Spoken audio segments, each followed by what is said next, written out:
மிரட்டுறாங்க என்னைய. என் உயிருக்கு எந்த பாதுகாப்பும் இல்லை. ஓகே. ஆனால் இது முழுக்க முழுக்க சாதி தான் காரணம். ஜாதி தான் காரணம், சாதி தான் காரணம். ஓகே. இவர் தொடர்ச்சியான மிரட்டல் இருக்குது. இப்போ மிரட்டல் இருக்கிறதுனால இவருக்கு நேரடி டவுன் வந்து வாட்டாத்தி கொள்ளைக்காடு. அந்த ஊருக்கு இவர் போக முடியாது, போகணும் இல்லை. ஒரு கோயில் திருவிழா நடக்குது. சரி. அதுக்கு நானும் என் தம்பியும் கோயில் திருவிழாவுக்கு போயிருக்கிறோம். போகும்போது ஒரு சின்ன பிரச்சனை ஒன்று அங்கே நடக்குது. என்ன பிரச்சனை நடக்குது? அது வேற யாருக்கா ஒரு பலூன் கடைக்காரவங்களுக்கு ஒரு இதுக்கும் ஒரு சின்ன பிரச்சனை நடக்குது. சரி. அதை போயிட்டு நாங்கள் போயிட்டு ஏன்ப்பா இப்படி பண்ணுறிய அப்படின்னு போய் கேட்டோம். கேட்டதுக்கு அவங்க ஜாதி பேரை சொல்லி, நீ என்னடா வந்து ஒரு பல்லர் இனத்தை சேர்ந்தவன், நீ போய் எங்களை வந்து கேள்வி கேட்குறியான்னு சொல்லி ஒரு கோஷ்டி அவங்க சேர்ந்து ஒரு 13 பேர் சேர்ந்து அடிக்கிறாங்க. 2 பேருமே அடிக்கிறாங்க, தம்பி என்னையும் அடிக்கிறாங்க. அடித்ததில் நான் தப்பிச்சு ஓடிடுறேன், அவன் மாட்டிக்கிறாப்புல. சுயநலமா ரொம்ப சீரியஸ், அப்போவே ரொம்ப சீரியஸ் ஆகிட்டாப்புல. நம்ம தஞ்சாவூர் மெடிக்கலுக்கு கொண்டுகிட்டு போகிறோம். கொண்டுகிட்டு போய் ஒரு 4 நாள் 3 நாள் ஹாஸ்பிட்டலில் இருந்து இறந்துறாப்புல. ஒரு எத்தனை நாள் ஆச்சு, ஒரு 450 நாள் ஆச்சு இந்த கொலை நடந்து. இன்னைக்கு தான் இனிமேல் தான் வெளில தெரியும் இந்த கொலை ஒன்று நடந்திருக்கு அப்படின்னு. இதுவரை எந்த மீடியாக்களுக்குமே எதுக்குமே வெளியில் வராத அளவுக்கு பார்த்துக்குறாங்க, எல்லாத்தையும் பார்த்துக்கிறாங்க. இல்லை, அந்த குறிப்பான விஷயத்தை பொறுத்த வரைக்கும் நீங்கள் இந்த இறந்த பையனுக்கும் அந்த இவங்க அடித்து கொண்ட 13 பேருக்கும் முன்பகைங்கிறது கிடையாது. நம்ம சொல்லப்போனால் அந்த மாமன்னன் படத்தில் மாதிரி இந்த இடத்துல தான் நான் சேறு போட்டு இன்றைக்கி தான் உட்காந்துருக்கிறேன். எங்கள் பாட்டை மூட்டம் காலத்துலேயும் அவங்களுக்கு எதிராக இன்ன வரை யாரும் சேறு போட்டு உட்கார்ந்து கிடையாது. இங்கே என்ன ஐபிஎஸ் படித்தானோ ஐஏஎஸ் படித்தானோ இல்லை எத்தனை வக்கீலாக இருந்தானோ, எனக்கு தெரிஞ்சு எனக்கு 47 வயசாகுது, இதுவரையும் யாருமே நேருக்கு நேராக சேறு போட்டு உட்கார்ந்த சரித்திரமே கிடையாது. இது அந்த ஊரில் இன்னைய வரைக்கும் அடக்குமுறைங்கிற வடிவங்கள், எல்லா வடிவங்களும் இருக்குது. அந்த டீ கடையில் சமமாக உட்கார முடியலைங்கிறது. எங்கே அவங்க வீட்டுக்கு போகும்போதா இல்லை பொது என் வீட்டுக்கே வந்தாலும் நம்ம வந்து நான் கீழே தான் உட்காரணும், அவங்க சேரில் தான் உட்காரணும். இல்லை, இதே நீங்கள் நீதிபதிகிட்ட சொல்லலாம், காவல்துறையிட்ட சொல்லாமல் என்ன மிரட்டுறாங்க, கேஸை வாபஸ் வாங்கி சொல்கிறாங்க. சம்மந்தமாக எஸ்பி ஆஃபீஸ்லலாம் மனு கொடுத்துருக்குறேன், கலெக்டர் மாட்ட கொண்டு போய் மனு கொடுத்துருக்கேன். யாரும் இதுவரை எனக்கு எந்த ஃபோனும் வரல, யாரும் எந்த நடவடிக்கை எடுக்கலை. இப்போ காவல்துறை அதில் நடவடிக்கை எடுக்காது. ஏன்னா இந்த மக்களுக்கான உரிய அரசியல் அதிகாரத்தையே இல்லை சமூக அந்தஸ்தையே பெறுவதற்கு தனித்த அமைப்புகள் இங்கே இல்லை. ஒரு திமுககாரனுக்கு அதிமுககாரனுக்கு சொம்புதுக்குற கட்சிகள் தான் இங்கே அதிகமாக இருக்குது. இல்லை, இப்போ இவர் வேடிக்கை பார்க்க போனவர் தான். காவல்துறை இவர்களெல்லாம் கைது செய்திருக்கா இல்லையா? காவல்துறை அந்த டைம் கைது பண்ணிச்சு. அதுக்கப்புறம் இப்போ போருங்கிற அக்யூஸ்ட் வெளிநாட்டில் இருக்காரு.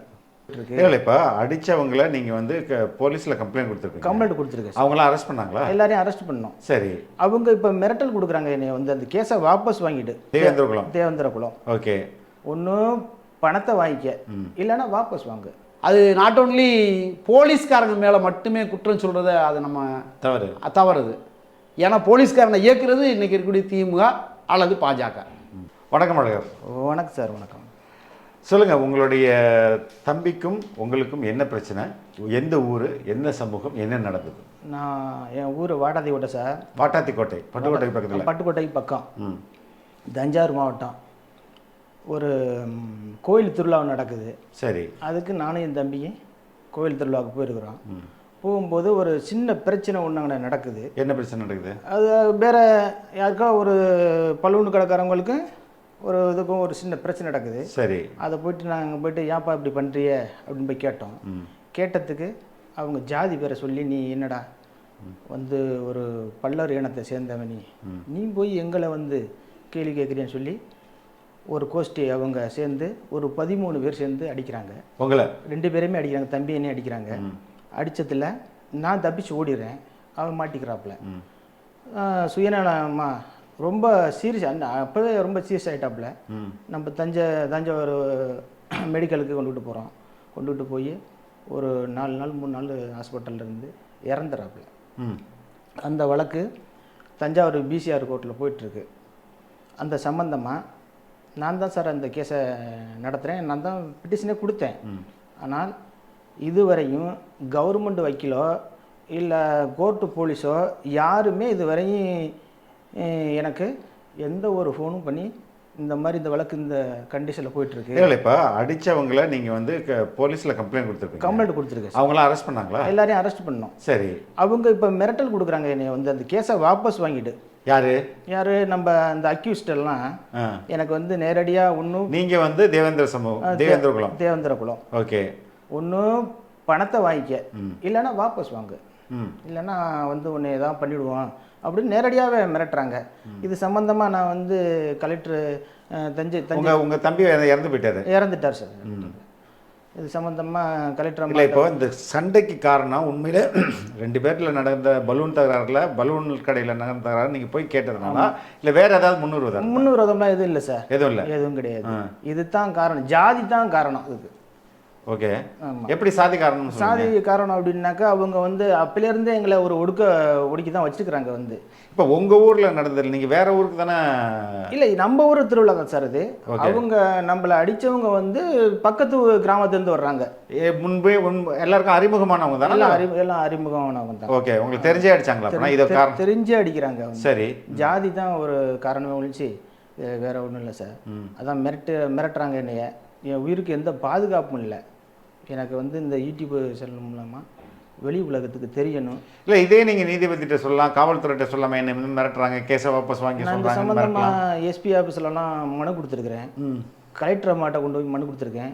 யாரும் இதுவரை எனக்கு எந்த ஃபோனும் வரல, யாரும் எந்த நடவடிக்கை எடுக்கலை.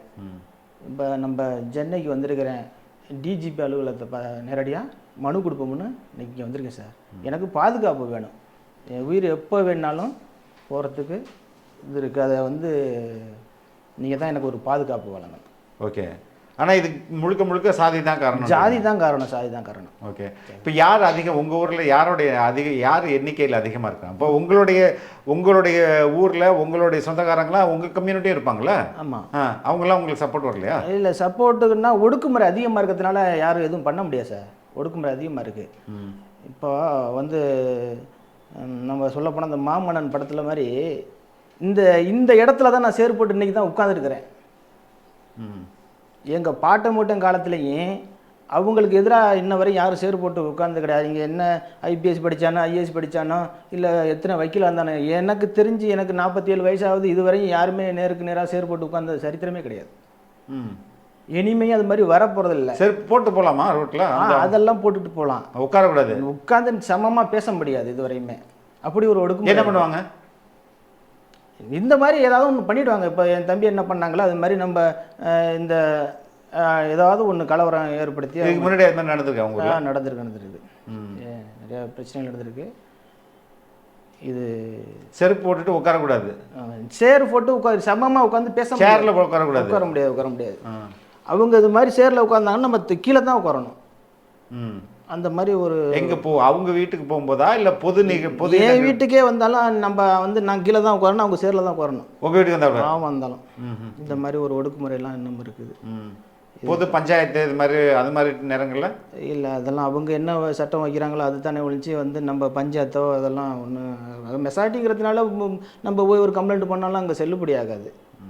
இந்த எதாவது சொல்கிறேன்னா முதல் முறையாக இப்போ தான் இந்த ஒரு எத்தனை நாள் ஆச்சு, ஒரு 450 நாள் ஆச்சு இந்த கொலை நடந்து. இன்னைக்கு தான் இனிமேல் தான் வெளில தெரியும் இந்த கொலை ஒன்று நடந்திருக்கு அப்படின்னு. இதுவரை எந்த மீடியாக்களுக்குமே எதுக்குமே வெளியில் வராத அளவுக்கு பார்த்துக்குறாங்க, எல்லாத்தையும் பார்த்துக்குறாங்க. இந்த மாதிரி போயிட்டுருக்கு. நீங்கள் டிஜிபிட்ட கொண்டு போய் கொடுக்க போகிறீங்க? ஆமாம், இன்றைக்கி மனு கொடுக்க வந்திருக்கு சார். சரி, ரொம்ப நன்றி சார். சொல்லுங்க தோழர், இந்த அழகர் நீதி ஒரு கொலையே நடந்திருக்கு, அது வந்து வெளியில் இப்போ தான் முதல்ல வெளில வருதுன்னு அழகர் சொல்கிறாரு. அவங்க ஊரில் தன்னை இணையாக வந்து ஒரு சேரில் கூட உட்கார முடியாது அப்படின்றாரு. ஆக்சுவலாக இந்த பிரச்சனைக்கு சாதி தான் காரணமா, இல்லை முன்பகை காரணமா, வேறு ஏதாவது காரணமா? இல்லை, அந்த குறிப்பான விஷயத்தை பொறுத்த வரைக்கும் நீங்கள் இந்த இறந்த பையனுக்கும் அந்த இவங்க அடித்து கொண்ட 13 பேருக்கும் முன்பகைங்கிறது கிடையாது. குறிப்பாக இங்கே வந்து முத்திரையர்களும் தேவேந்திர குல வேளாளர்களும் ஒரே மாதிரியான வாழ்க்கை முறை தான். அங்கே வந்து கோயில் நிர்வாகம் ஆதிக்கம் செலுத்துறது கள்ளர்கள்.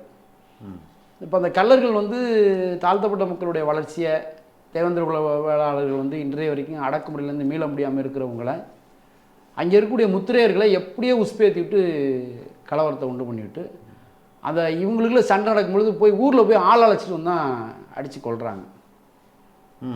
அடித்தது 28/3/2023. அந்த பையன் நீதி வந்து இறக்குறது வந்து 3 நாள் மருத்துவமனையில் இறக்குறாரு. ஆனால் இப்போ இந்த அந்த கொலைக்கு காரணமானவர்களெல்லாம் கைது செய்யப்பட்டிருக்காங்க அப்படின்னு அழகர் சொல்கிறாரு. அதே மாதிரி அவருடைய வழக்கை நீ வந்து திரும்ப பெற்றுக்கோ, காம்ப்ரமைஸ் காசு வாங்கிட்டு போயிடு, இல்லைன்னா அப்படின்னு மிரட்டுறாங்கன்னு சொல்கிறாரு. இவர் இன்னை வரைக்கும் அந்த ஊருக்கு பக்கம் போக முடியாது. இவர் போகிறதும் இல்லை.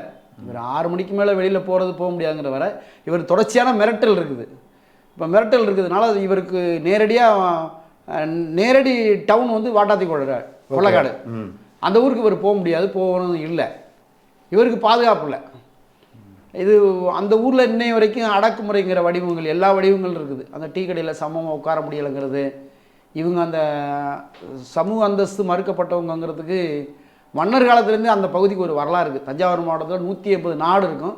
ஒவ்வொரு நாட்டுக்கும் ஒரு கோயில் இருக்கும். கோயிலுக்கு 8 நாள் திருவிழா நடக்கும். 8 நாள் திருவிழாவும் அங்கே முக்குளத்தூர் தான் நடத்துவாங்க. இல்லை, இப்போ இவர் வேடிக்கை பார்க்க போனவர் தான். காவல்துறை இவர்களெல்லாம் கைது செய்திருக்கா இல்லையா? காவல்துறை அந்த டைம் கைது பண்ணிச்சு. அதுக்கப்புறம் இப்போ A4ங்கிற அக்யூஸ்ட் வெளிநாட்டில் இருக்கார். எப்படி போனார்? போலீஸ் தான் அனுப்பி வைக்கும். ஒரு கேஸை குட்டிச்சு வராங்கன்னா போலீஸ் தான் அந்த வேலை செய்யும். வழக்கு இருக்கும்போது அவருக்கு வந்து பாஸ்போர்ட் இருக்காது, வீசா வராது, எப்படி அவர் வெளிநாட்டுக்கு போனார்? வழக்கு இருக்கையிலே வெளிநாட்டுக்கு போலீஸ்காரங்க அந்த கேஸை குட்டிச்சு வராங்கன்னு அனுப்புவாங்க. இதே போலீஸ் ஸ்டேஷனில் தான் இதுக்கு முன்பு ஒரு பெண் வந்து உயிரோடு வச்சு எரிக்கப்பட்டது. நம்ம இதுக்கு முன்னாடி நம்ம வாதிச்சிருக்கிறோம். அந்த சம்பவத்துக்கும் இதுக்கும் இந்த போலீஸ் ஸ்டேஷனில் வரக்கூடிய காவல்துறை வந்து தாழ்த்தப்பட்ட மக்களுடைய சட்டப்படி கூட அவங்க நடவடிக்கை எடுக்க மாட்டாங்க. இப்போ கூட ஜஸ்ட்டு ஒரு 1 வீக் முன்னாடி மஞ்சுளான்னு ஒரு பொண்ணை காயாவூரில் அடித்து போட்டுறாங்க. அந்த அம்மா 1 வாரம் ஆஸ்பத்திரியில் இருக்குது. ரொம்ப சிரமப்பட்டு எஃப்ஐஆர் போட்டாச்சு. இப்போ காவல்துறை அதில் நடவடிக்கை எடுக்காது.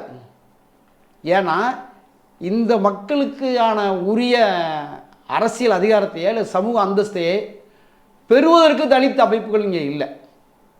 ஒரு திமுககாரனுக்கு அதிமுககாரனுக்கு சொம்புதுக்குற கட்சிகள் தான் இங்கே அதிகமாக இருக்குது. அதனால் இவங்க தாழ்த்தப்பட்ட மக்கள் பாதிக்கப்பட்டால் அதுக்காக அவங்க நிற்க மாட்டாங்க. அப்படி ஒரு வரலாறே கிடையாது. இப்போ இவர் மிரட்டப்படுறான்னு சொல்கிறாரு. இதற்கு என்ன நடவடிக்கை எடுத்தீங்க? நீங்கள் போய் காவல்துறையில் கம்ப்ளைண்ட் பண்ணீங்களா? இப்போ மிரட்டப்பட்டதுக்கு புகார் கொடுத்துருக்காரு. இவருக்கு வந்து இவர் பாதிக்கப்பட்டதுக்கு திருநாட்சவனில் தீர்வுதத்தை வாங்கியிருக்காரு.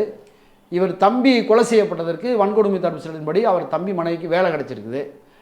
அந்த பொண்ணை மிரட்டி அந்த பொண்ணு ஊருக்கே வர்றதில்லை. இந்த வழக்கே இப்போ ஒரு கிட்டத்தட்ட ஒரு 500 நாட்களுக்கு மேலே ஆகி இப்போ தான் அந்த கோர்ட்டு ட்ரையலுக்கு வருது. குற்றவாளி எல்லோரும் சேர்ந்து இவர் ஒரு ஆளை மிரட்டுறான். 13 பேர் அக்யூஸ்டு. அப்போ இவருக்கு அரசாங்கம் வன்கொடுமை தடுப்பு சட்டப்படி இவருக்கு ஒரு பாதுகாப்பு கொடுக்கலாம். இன்னும் சொல்லப்போனால் ஆயுதம் தாங்கிய பாதுகாப்பு கூட கொடுக்கலாம். அப்படி கொடுத்து இந்த வழக்கை நடத்த வேண்டியதை ஒருத்தநாட்டு டிஎஸ்பியோட சம்மந்தப்பட்டது. இப்போ ஒரு ஏஎஸ்பி ஒரு இஸ்லாமிய பெண் இருக்காங்க. அவங்களுக்கே தெரியாது. அவங்க போகிற எஃப்ஐஆரில் ஒரு பக்கம் தீர்வு தொகை போகும். மறுநாள் காலையில் அப்படி ஒரு சம்பவமே நடக்கலைன்னு சொல்லி மிஸ்டேக் ஆஃப் ஃபேக்ட் அப்படின்னு சொல்லி ஒரு 5-6 கேஸ் இழுத்து மூடியிருக்காங்க. நம்ம அதை பார்க்குறோம். எங்கள் தோழர் ஒருத்தர் சோழபுரத்தில் கதிர்வேல்னு ஒருத்தர், அவருக்கு எஃப்ஐஆர் போட்டு அவர் பையனுக்கு நடவடிக்கையெல்லாம் இருக்குதுன்னு நினச்சி நம்பிக்கிட்டு இருக்காரு. 4 நாளைக்கு முன்னாடி கொண்டாந்து நோட்டீஸ் சொல்கிறாங்க, மிஸ்டேக் ஆஃப் ஃபேக்ட், நீங்கள் 1 வாரத்துக்குள்ள கோர்ட்டுக்கு போங்க அப்படின்ட்டு. அப்படி இந்த கேஸை கூட அவங்க காலாவதி ஆக்கிற வேலை தான் பார்ப்பாங்க. அது நாட் ஓன்லி போலீஸ்காரங்க மேலே மட்டுமே குற்றம் சொல்கிறத அது நம்ம தவறுது. ஏன்னா போலீஸ்காரனை இயக்குறது இன்றைக்கி இருக்கக்கூடிய திமுக அல்லது பாஜக. இப்போ திமுகவும் பாஜகவும் எப்படி இருக்காங்கன்னு எல்லாருக்குமே தெரியும். அதனால் வந்து இனிமேல் மக்கள் தான் முழிச்சுக்கணும். அப்படி முழிச்சிக்காமல் இருந்தால் இவரை டிஜிபிட்ட கூப்பிட்டு போகிறீங்களா? இன்றைக்கி அவர் டிஜிபிட்ட இன்னைக்கு போகிறேங்கிறாரு. எனக்கு அதில் நம்பிக்கை கிடையாது. டிஜிபிகிட்ட போய்ட்டு அது ஐஜிக்கிட்ட வந்து ஐஜிலேருந்து டிஐஜிகிட்ட வந்து அது எஸ்பிகிட்ட போக அது ஒரு 10-15 நாள் ஆகும். நான் இங்கே இருக்கக்கூடிய டிஜிபி எப்படி இருப்பாங்கங்கிறதுக்கெல்லாம் நான் சொல்கிறதுக்கெல்லாம் வரல. அப்படியெல்லாம் ஒன்றும் தாழ்த்தப்பட்ட மக்களுக்கு பாதுகாப்பாக இன்றைக்கி இருக்கக்கூடிய காவல்துறை இருக்கும்னு அவங்க நம்பிக்கிட்டு இருந்தால் அது அவருடைய விருப்பம். அது அதில் நமக்கு வந்து விரும்புகிற நிலையெல்லாம் இல்லை. இப்போ நானே கண்கூட பார்க்குறோம், ஒரு தலைமை ஆசிரியரை உள்ளே பூந்து அடிக்கிறாங்க. புதுக்கோட்டை மாவட்டம் வெண்ணவால்குடிங்கிற ஒரு ஊரில் கோவிந்தன் ஒரு தலைமை ஆசிரியர் இருக்கார். ஈவினிங் கிளாஸ் நடந்துக்கிட்டு இருக்கு. தண்ணியை போட்டு உள்ளே போய் தகராறு பண்ணுறாங்க. அவனை அடிக்கிறாங்க போட்டு. பக்கத்தில் ஒரு வாத்தியார் பொருளாதார ஆசிரியர் திருநாகரசன் ஒருத்தர், அவர் போய் தேய்க்கிறாரு. அவருக்கு அடி உள்ளது. போலீஸில் புகார் கொடுத்து எஃப்ஐஆர் ஆயிடுச்சு. அங்கே இருக்கக்கூடிய திமுக ஒன்றிய செயலாளர் அவர் வந்து காம்ப்ரமைஸ் பண்ணி சமாதானப்படுத்துகிறார். வன்கொடுமை தடுப்பு சட்டத்தை சமாதானப்படுத்துறது கலெக்டருக்கு அதிகாரம் கிடையாது, மக்கள் கண்காணிப்பு குழுங்கிற பேரில் உங்களுக்கு நீங்கள் அதெல்லாம் எதுவும் செய்யக்கூடாதுன்னு அப்படி ஒரு உத்தரவே ஹைகோர்ட்டு சுப்ரீம் கோர்ட் உத்தரவே வந்ததுக்கு பிறகு கூட இவங்க கட்ட பஞ்சாயத்து தான் பண்ணுறாங்க. மீறினா இன்னொரு பொய் வழக்கு போடுவாங்க, அரசு ஊழியர் வேலை பார்க்க முடியாது, அப்போ யாரும் வாழ முடியாது. அந்த நிலையில் தான் இங்கே இருக்குது. அதனால் வந்து அவருடைய விருப்பம் அது. அவர் டிஜிபியை போய் பார்க்குறதுல நமக்கு ஒன்றும் பொறாமையெல்லாம் கிடையாது. அவர் இன்னைக்கு பத்திரிகை நான் இங்கே செய்தி கொடுத்துட்டு நான் டிஜிபியை போய் பார்க்குறேன் அப்படின்னாரு. அது உங்களுடைய சொந்த விருப்பங்க, நீங்கள் போய் பாருங்கள் அப்படின்னு சொல்லிட்டேன். ரொம்ப ரொம்ப நன்றி தரேன். நன்றி.